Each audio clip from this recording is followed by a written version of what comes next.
emergencia sanitaria por COVID-19. No exactamente es hablar del fin de la pandemia, simplemente hablar acerca de que la emergencia por COVID-19 pues sí, ya llegó a su fin en cuanto a la emergencia. Los casos, los números, pues ya no son tan alarmantes. Sigue habiendo casos, sigue habiendo defunciones por COVID. Simplemente ya no son la gran cantidad de casos que se venían viendo, la gran problemática que teníamos, que no llegara a ver la cantidad de camas, de espacios hospitalarios que se pretendían. Afortunadamente, después de prácticamente 3 años, para ser precisos, de 1150 días, ya se declara fin a la emergencia de COVID-19, fin de la emergencia de la pandemia, pero no quiere decir que no haya mágicamente detenidos en la pandemia o el contagio, simplemente que la emergencia ya, ya no es. Sigue habiendo casos, sigue habiendo defunciones, pero ya no en la cantidad que llegó a haber, ¿no? Eh, Hablar de COVID no podemos dejar de mencionar el hecho de desde cuándo, cómo pasó esto, ¿no? Vamos a recordar que en Wuhan, China, empieza una neumonía atípica y empezamos a ver algunos videos que se veían increíbles, cómo caía la gente, cómo las áreas de urgencias de los hospitales en China, en Wuhan, se veían abarrotadas, cómo veíamos esa, esos médicos que se sentían, se veían rebasados cuando no pensábamos que eso nos fuera a llegar hasta acá, ¿no? En diciembre de 2019 y yo todavía decía cómo era posible que llegaran a ese punto, ¿no? Y pues bueno, que cómo y cuándo y por qué eh, dieron la alerta a China y lo vio como algo muy sencillo, tal vez en un intento de que no se expandiera, de que a lo mejor podían todavía controlarlo, y al principio lo hicieron muy bien. Uh-huh. Y pues ya finalmente se declara una crisis internacional en enero del 2022. Y cuando declaran esta crisis, pues ahora dicen, pues tememos, tenemos realmente la posibilidad de tener una pandemia, ¿no? Y seguían estudiando los casos, y seguían estudiando los casos, y seguían viéndolos y veían qué tanto contagioso podía ser y qué tan rápido era, y veíamos que no teníamos tratamiento específico y los primeros tratamientos no eran los más adecuados. Sin embargo, el doctor Tedros, el director de la OMS, en marzo del 2022, pues ahora sí lo declara. Dice que ahora sí estamos ante una pandemia mundial, obviamente, por este nuevo coronavirus, ahora sí llamado COVID-19. Y ahora, pues, nos vemos ante la amenaza, ¿no? Todavía yo recuerdo en algunos videos de difusión nacional hacia los médicos, como el INER, el Instituto Nacional de Enfermedades Respiratorias, pues empezaba a hacer una serie de conferencias para que todos empezáramos a conocer un poco más al enemigo, cómo fuéramos viendo cómo era su acción, cómo las neumonías atípicas, cómo se podían llegar a presentar. E incluso ellos llegaron en alguna de las conferencias a mencionar, pues si es que llega a México, si es que llega, pues creo que estamos preparados. Bueno, a lo mejor el INER, a lo mejor ellos sí estaban preparados, tenían la experiencia, tenían el equipo, tenían el personal, pero el resto de la República Mexicana, pues no éramos el INER, no teníamos todo ese vasto conocimiento, ¿no? Eh, Finalmente, eh, en febrero 27 del 2022, sale el comunicado oficial acerca del primer caso oficial de COVID-19 en México. Y pues todavía era alentador decir, bueno, pues tenemos un solo caso, vamos a aislarlo y esperemos que no vaya a salir demasiados casos más adelante y que podamos contenerlo, que podamos con ello. Uh-huh. Días adelante, eh,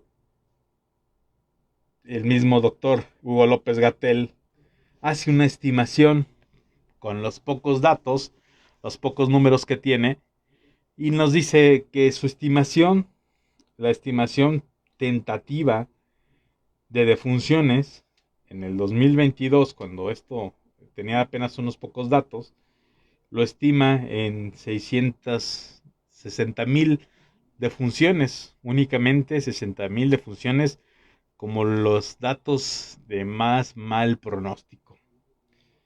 Sin embargo, el día de hoy sabemos que ese número fue bastante rebasado y que no fue suficiente todas las acciones, medianas acciones, muchas acciones que que se usaron. En parte, no puedo decir que el gobierno, no puedo decir que la sociedad, había personas que sí estaban muy comprometidas a hacer las cosas que tenían que hacerse, y había cosas ahí, pero había personas que no, ni cubrebocas, nada, no, ellos seguían su rutina normal. Entonces no podemos estadificar exactamente si fue buenas recomendaciones por parte de nuestro gobierno, o fueron malas, o simplemente eran muy buenas, pero las personas no pusieron de su parte.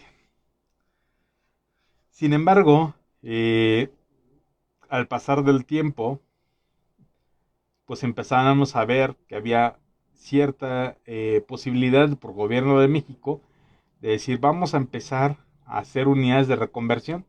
Ya tenemos un caso, pero a lo mejor lo podemos evitar. Y empezaron las reconversiones en hospitales, en clínicas, en aquellos lugares que habían sido hospitales, se vuelven a reutilizar. Aquellos que no eran hospitales, como el autódromo de la Ciudad de México, se convierte en un hospital. Entonces se hace una reconversión de 74,000 camas, de las cuales 11,000 eran camas con ventilador. Y de estos, el mayor porcentaje era del Instituto Mexicano del Seguro Social. Pues son números bastante grandes. El mismo gobierno nos dice que ha sido la reconversión más grande del mundo. Probablemente. Tendríamos que saber los datos de otras ciudades, de otros países, porque a lo mejor si nosotros lo vemos desde un punto de vista nada más en cuanto a camas o nada más en cuanto a población, y camas, a lo mejor sí nos da un poco de números no muy buenos, porque al ser más de 100 millones de habitantes en México, pues sí se ocupaban muchísimas camas. Con el tiempo, también se habilitan otras unidades, entre ellas las de la Secretaría de la Defensa, con la esperanza también de que no fueran a ser activadas.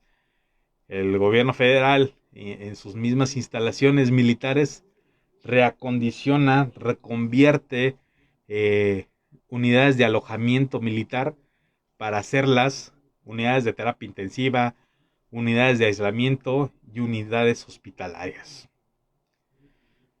Las habilita, contrata personal, tiene ventiladores, tiene medicamentos, todo, por en caso de que se llegase a necesitar, esperando que la última línea de defensa por parte del gobierno, en este caso de la Secretaría de la Defensa, no llegase a ser necesaria, ¿no? Hoy sabemos que sí fueron activadas todas esas unidades de reconversión, todas esas unidades militares fueron todas utilizadas, eh, cuando se esperaba que no fuese así. Sin embargo, al menos se planeó que sí pudieran llegar a ser utilizadas y llegar a ocuparse. Malamente se ocuparon, ¿no? Ahora, 1150 días, y en esos días los números de defunciones en el mundo, 20 millones de defunciones que se estiman en en uno de esos programas de televisión. Ellos estiman que aproximadamente cobró una vida cada 3 minutos. En un juego de números, teniendo en cuenta los días y teniendo en cuenta la posibilidad de que hayan sido 20 millones de funciones, yo hice una estimación y más o menos eran 720 de funciones en el mundo por cada hora. Son muchos. Pero ya este 5 de mayo del 2023, el doctor Tedros dice, pues ya, la emergencia llegó a su fin. Llegó a su fin la emergencia, pero no el hecho de que todavía nos podamos contagiar. No el hecho de que este coronavirus vuelva nuevamente a mutar. Entonces, si muta, que a lo mejor mute en una cepa diferente, pero que no sea ni tan peligrosa ni que sea tan contagiosa. Esperemos que lentamente, como en el caso de la influenza, que año con año sigue mutando, pero ya no es una mutación que sea tan agresiva para el humano, pero ahí esta sigue mutando, ¿no? Hablábamos hasta también, digo, perdón, escuchábamos también al doctor Macías, ¿no?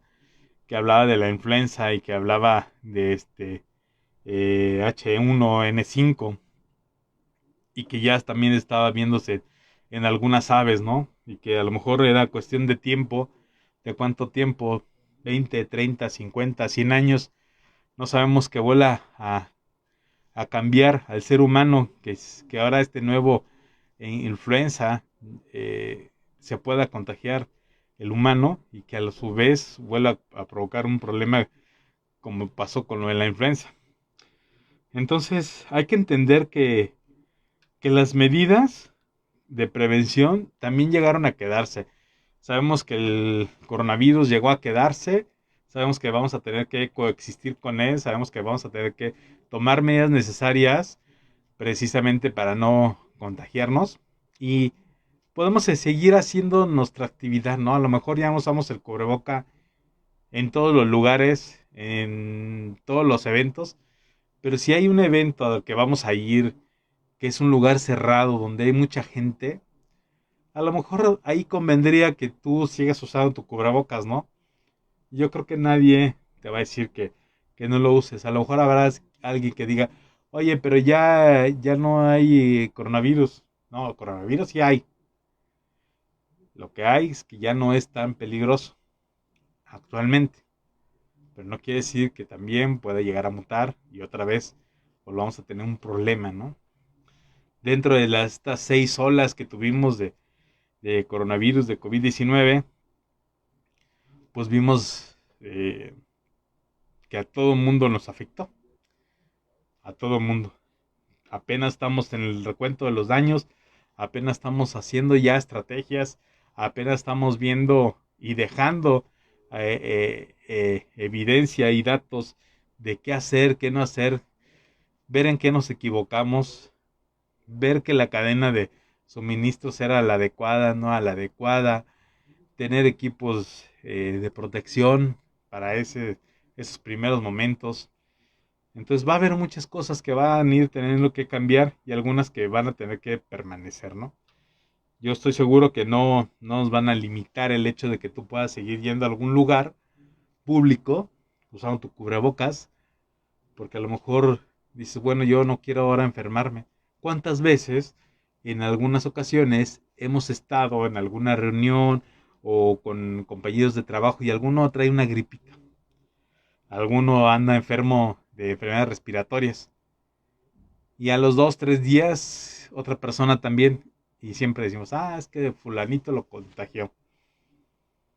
Pues sí, exactamente. Entonces, si tú sabes que de alguna manera puedes evitar contagiarte en tu lugar de trabajo, a lo mejor usando el cubrebocas, pues yo creo que es conveniente si tú quieres, seguir usando.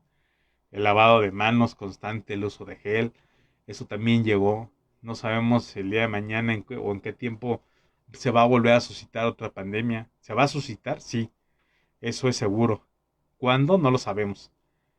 No sabemos. No podemos estimar siquiera si es a corto plazo. Lo que sí es de que el día de hoy nos acercamos a la siguiente. Y mañana va a ser un día más en que nos vamos acercando a la siguiente pandemia. Entonces, simplemente hay que estar preparados, simplemente hay que buscar la manera de nosotros seguir manteniéndonos lo más sanos posible. Si eres diabético, pues que te cuides. Si eres hipertenso, que te sigas cuidando. Si tienes algún otro tipo de enfermedad, pues que esta no se desarrolle tanto y que tú no llegues a tener esos tipos de problemas en donde ahora se agrega alguna otra enfermedad. En este caso, como estamos hablando, pues de COVID-19, ¿no? Pero el día de mañana no sabemos si va a ser influenza o un hantavirus. Uh-huh. Entonces, la idea es de que sí, ya se acabó la pandemia en cuestión de emergencia, pero no porque lo diga el doctor Tedros de la OMS, pues ya dejan de estar todos los las cepas del virus. No desaparecen mágicamente, automáticamente. Simplemente, pues que ahora son menos los casos. Ahora, en términos de, de que qué significa, pues lo mismo. No ha dejado de existir el coronavirus, simplemente que los casos son menores. ¿Qué medidas vamos a tomar ahora? ¿Qué vamos a hacer? Las medidas administrativas y seguramente va a ser buscar las mejores estrategias para que a nivel administrativo, a nivel de compras, a nivel de procesos de almacenamiento, de reservas, pues que sean mejorados. Hoy sabemos que los lugares de abastecimiento, los lugares de almacenamiento de algunos hospitales, pues se vieron rebasados y que tuvieron que cambiar su infraestructura. Pues yo creo que no es momento de quitarla, sin embargo en algunos lugares se han desmantelado. Entonces es simplemente seguir esperando o hacer las acciones necesarias. Vamos a pensar que simplemente vamos a tener que tener algún stock, tanto de medicamentos, equipo de protección personal, este, eh, contratos previos a decir en caso de alguna eventualidad vamos a tener que contratar más o vamos a tener que necesitar más. Uh-huh. Todos esos argumentos previos a la emergencia. Yo creo que ahorita es cuando se tienen que empezar a licitar, ¿no? Eh, en cuestión administrativa también, en cuanto a la terminación de la emergencia, pues ya no va a haber un consejo ahí permanente de emergencia en varias instituciones, ¿no? Ya no van a estar ahí a lo mejor latente 24 horas o 24/7 el epidemiólogo de a lo mejor de la unidad. A lo mejor ya nada va a ser una vez al día quien se va a estar reportando, quien va a estar viendo los casos, pero ya no va a estar reportando como pasaba en algunas instituciones que tenían que estar reportando 2 o 3 veces en el día cómo estaban los casos y si había defunciones o no defunciones o ingresos o no ingresos. Ahora va a tener que ser diferente, ¿no? Ya no va a ser tan activa. Ahora, mayor probabilidad de que hubiera mutaciones, indudablemente va a haber más mutaciones. Ahora, ¿qué va a pasar con las infraestructuras médicas? Como ya lo mencioné, las infraestructuras médicas, algunos se equiparon, se adaptaron, se crearon y ahí estuvieron, se usaron. Pero hoy sabemos que muchos de esos equipos fueron redistribuidos. Todavía, yo llegué a preguntar acerca de esas unidades y en algunas instituciones, pues las plazas o los trabajadores eventuales que se desarrollaron por COVID, pues actualmente ya no están. Esas plazas tentativas por COVID ya no estaban, ya tiene meses que ya no estaban laborando. Sin embargo, ya se creó un precedente. Todos esos estudios, todos esos equipos, todos esos camas que se tenían de más, pues ahora fueron redistribuidos. Yo recuerdo también que la industria Mave, la de los refrigeradores y electrodomésticos, llegó a desarrollar camas en su intento por aportar algo. Llegó a desarrollar y a enviar cámaras precisamente de aislamiento para poder intubar a los pacientes. Ellos también en un intento de colaborar con algo. Pues todo eso ahora en algunos casos se desarmaron y se enviaron, se distribuyeron en hospitales. Hospitales que antes de la pandemia no estaban tan robustos en equipo o tan robustos en este equipo que pudieran desarrollarse mucho más. Yo recuerdo algunos años que había un curso de entrenamiento para posgraduados en Israel donde enseñaban cómo la infraestructura propia del hospital cambiaba a hacerse a una infraestructura con mayor capacidad precisamente para recibir más pacientes. Pues ahora ya hay los equipos, simplemente ahora habrá que empezar a ver si hay que desarrollarlos así, ¿no? Si hay que tener más unidades precisamente para poder recibir más pacientes. Los equipos médicos, híjole, los equipos médicos, el equipo de seguridad, el equipo de protección personal, pues a lo mejor en el momento de la emergencia se compró el que había y al costo que hubiera. Ahora yo creo que también habrá que desarrollar programas y tener programas emergentes, que esos programas emergentes deben estar constantemente actualizados y que digan, bueno, yo voy a comprar por licitación y voy a pedir, no sé, 10,000 cubrebocas con estas características y voy a comprar el que tenga las mejores características y el mejor precio, ¿no?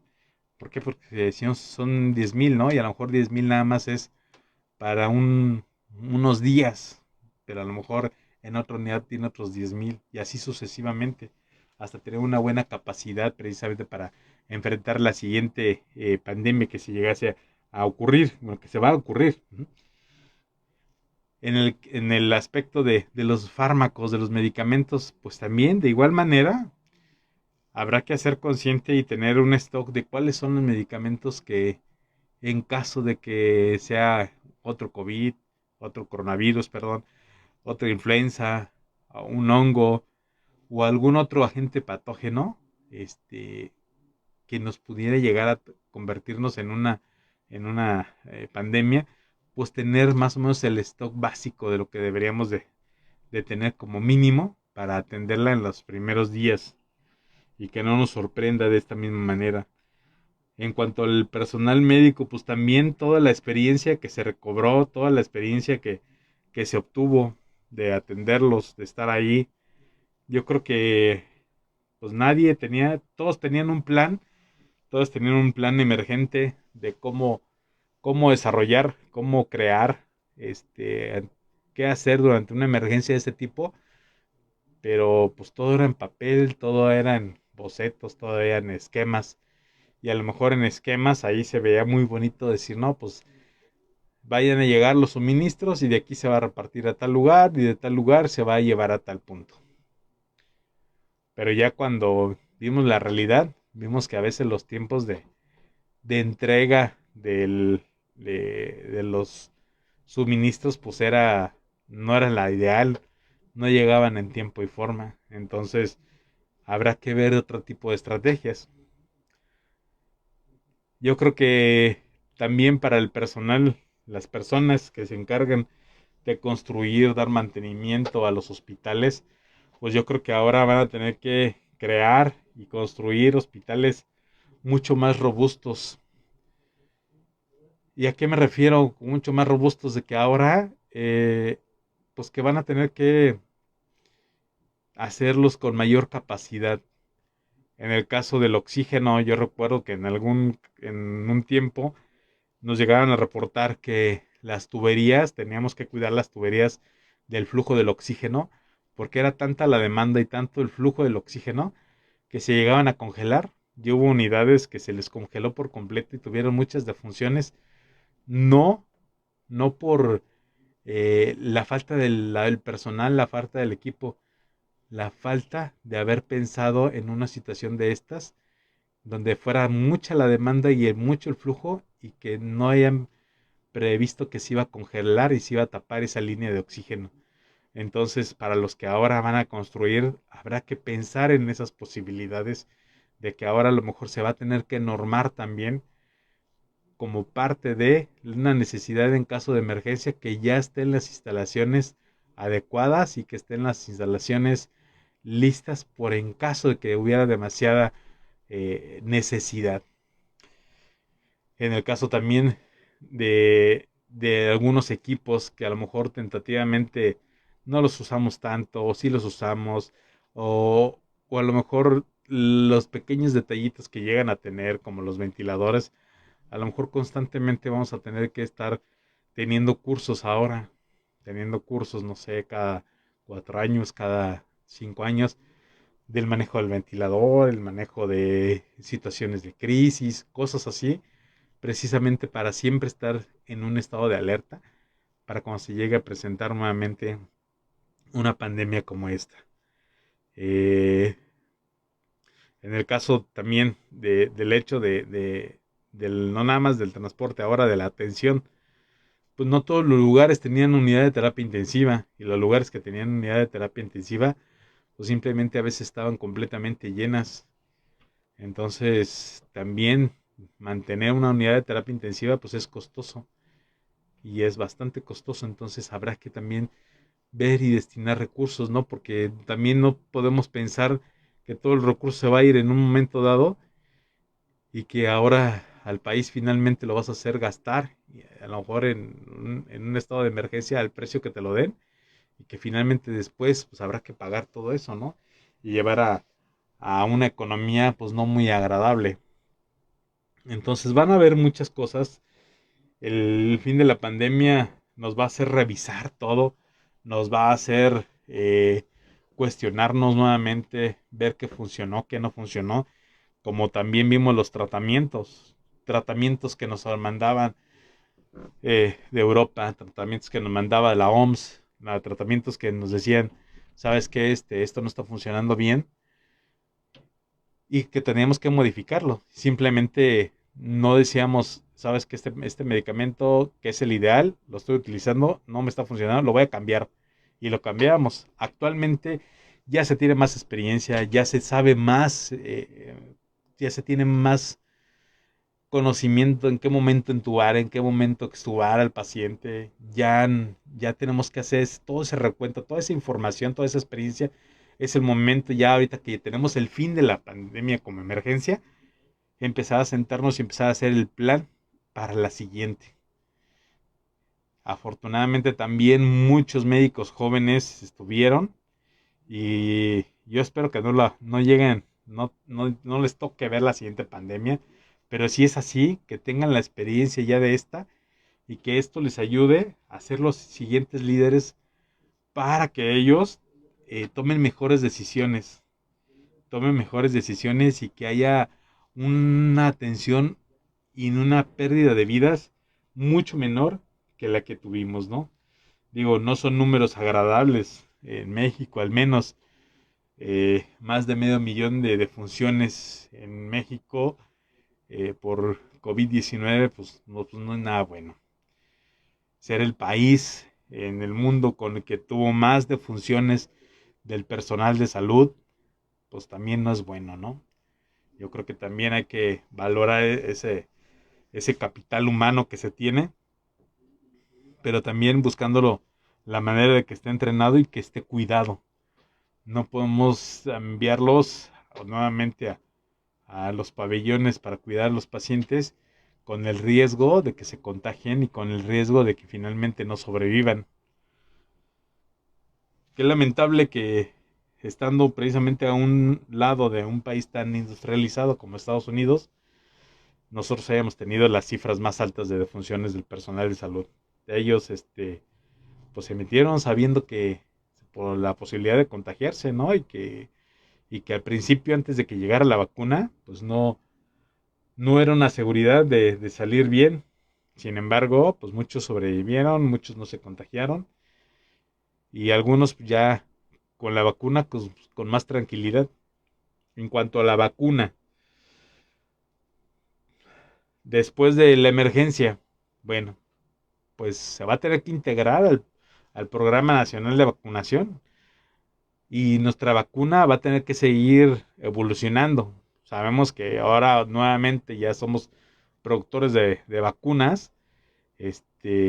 A lo mejor nuestra actual vacuna que se está produciendo no es la mejor, pero, pero es un principio para que ya nuevamente seamos productores de vacunas y que nosotros mismos tengamos nuestras vacunas. Ya no es posible que vayamos a tener un desabasto de vacunas en nuestras unidades hospitalarias o nuestras unidades de centros de salud. Ahora sí tenemos que tener un esquema de salud más robusto. Primero empezamos con influenza, bueno, pues ahora con coronavirus, a lo mejor más adelante vamos a ver una pentavalente, una tetravalente, como lo llegó a tener Europa. Uh-huh. Entonces, es cuestión de ahora sentarnos ya que ya tenemos controlada la emergencia y que ya no estamos corriendo y tratando de tapar los parches, los baches, apagando el fuego que se veían en algunos lugares. Ya no, ya ahora ya podemos sentarnos a planear nuevamente. Yo sin alarde de cuestionar las medidas de otros países ni la de nuestro, pues se tomaron malas decisiones, pues sí, se tomaron unas buenas, sí, se tomaron muy buenas también, unas garrafales también. Simplemente nadie es perfecto, ¿no? Y creamos en nuestros líderes y a veces nuestros líderes pues no son médicos, ¿no? Son políticos. Y ellos intentaron hacer lo mejor que pudieron. A lo mejor no fue lo mejor, o a lo mejor sí fue lo mejor. Simplemente también ellos van a tener que adaptarse, van a tener que aprender que esto puede llegar a pasar. Eh, Hay muchos casos en donde podemos decir que sí hubo bastante aporte por el gobierno, pero hubo casos donde podemos decir, híjole, pudimos haberlo hecho mejor.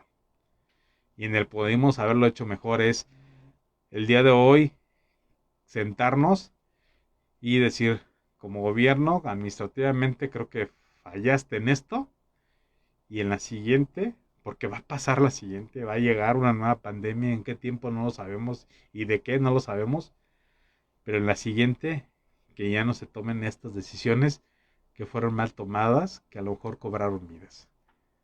Porque como en alguna vez platiqué con alguien de esas personas que tomaron decisiones importantes en unidades hospitalarias, importantes, unidades de terapia intensiva, y que yo le cuestionaba, le decía, oye, ¿quién tomó la, la determinación de que no tuviéramos tal equipo?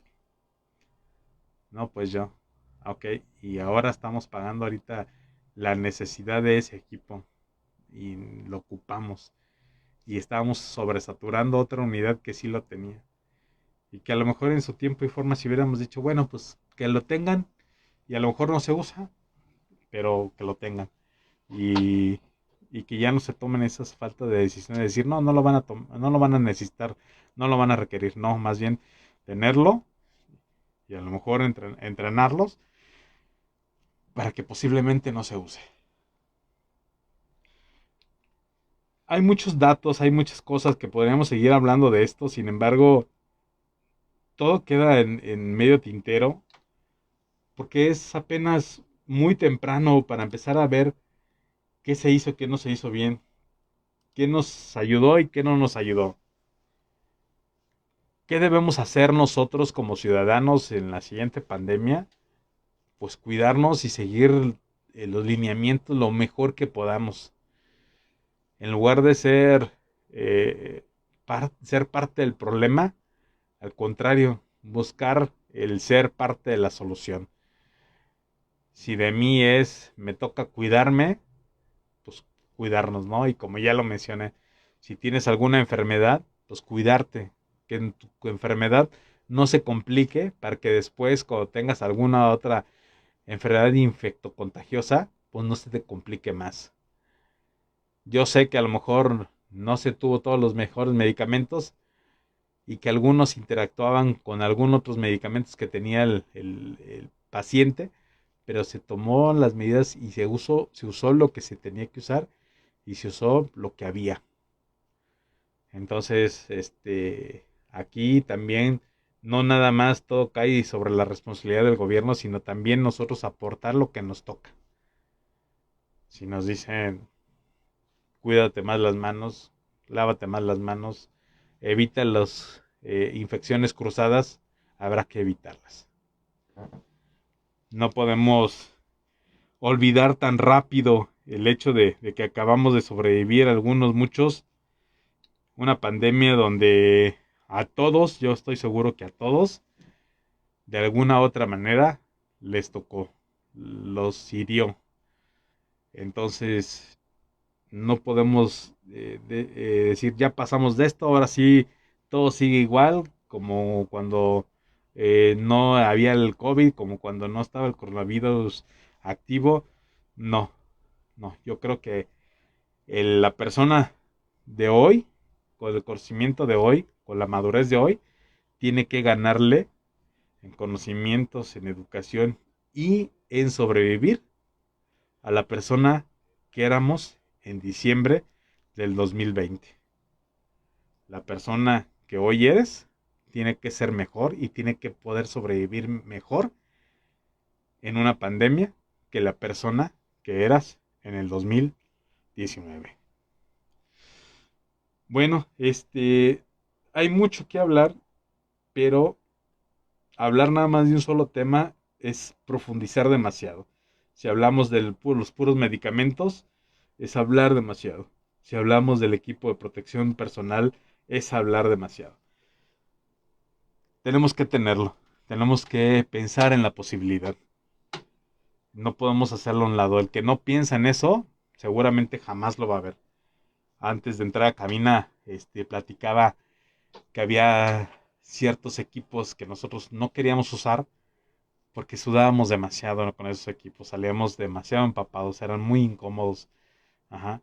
Yo recuerdo que no queríamos ni ponernos los estetoscopios por temor a que en esa pequeña aperturita para poder escuchar al paciente, a lo mejor ahí nos arrastramos el virus.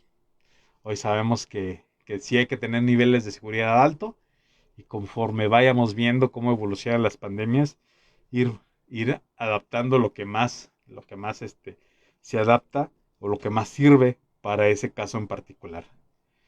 Bueno, de mi parte es todo. Yo espero que esto sirva para reflexión.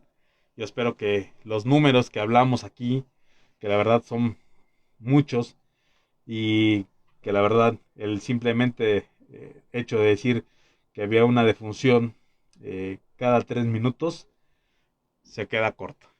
Entonces debemos de tratar de seguir cuidándonos, de que el fin de la emergencia sanitaria por parte de la OMS no quiere decir que ya se acabó, simplemente que la emergencia como tal llegó a su fin, pero el coronavirus ahí sigue afuera, el COVID sigue afuera, simplemente también nos toca a nosotros no enfermarnos. De mi parte es todo, espero que esto te haya servido y espero que esto sirva para reflexión de muchas personas y que, como ya les mencioné, que la persona que eres hoy sea mucho mejor que la persona que eras tú en el 2019. De mi parte es todo y buenas tardes.